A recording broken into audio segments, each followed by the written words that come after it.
রাজধানীতে Eden college Chhatra League নেত্রীর মরদেহ উদ্ধার।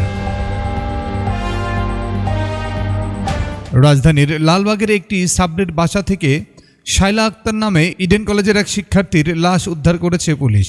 বৃহস্পতিবার 29 আগস্ট সকালে ঢাকা মেডিকেল কলেজ মর্গে তার মরদেহের ময়নাতদন্ত সম্পন্ন হয়েছে। শায়লা ইডেন কলেজের দ্বিতীয় বর্ষের শিক্ষার্থী এবং কলেজ শাখা ছাত্রলীগের নেত্রী বলে জানা গেছে। তার বাড়ি পটুয়াখালীর কলাপাড়া উপজেলার ধানখালী গ্রামে। বাবার নাম আল আমিন শিকদার এবং মা লাকি বেগম। শায়লা কলাপাড়া উপজেলা ছাত্রলীগের সহসভাপতি ছিলেন। শায়লার মরদেহের সুরতহাল প্রতিবেদনে লালবাগ থানার উপপরিদর্শক বলেন, রসুলবাগ লালবাগ রোডের 167/2/A নম্বর একটি বাড়ির 6ষ্ঠ তলায় একটি সাবলেট রুমে থাকতেন তিনি। 27 আগস্ট রাত 11টার দিকে বাইরে থেকে তিনি বাসায় আসেন। এরপর 28 আগস্ট সকাল 10টার দিকে তার বান্ধবী খুশবু আক্তার তার ওই বাসায় গিয়ে দেখেন ফ্যানের হুকের সাথে ওড়না পেঁচিয়ে গলায় ফাঁস লাগিয়ে ঝুলছেন শায়লা।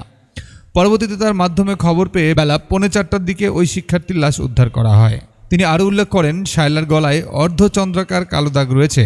প্রাথমিকভাবে ধারণা করা হচ্ছে তিনি আত্মহত্যা করেছেন, তবে বিস্তারিত তদন্ত করে দেখা হচ্ছে। ময়নাতদন্তের প্রতিবেদন পেলে মৃত্যুর কারণ নিশ্চিত হওয়া যাবে বলে উল্লেখ করেন তিনি। সর্বশেষ খবর পেতে বিডি ফোকাস নিউজের সঙ্গে থাকুন।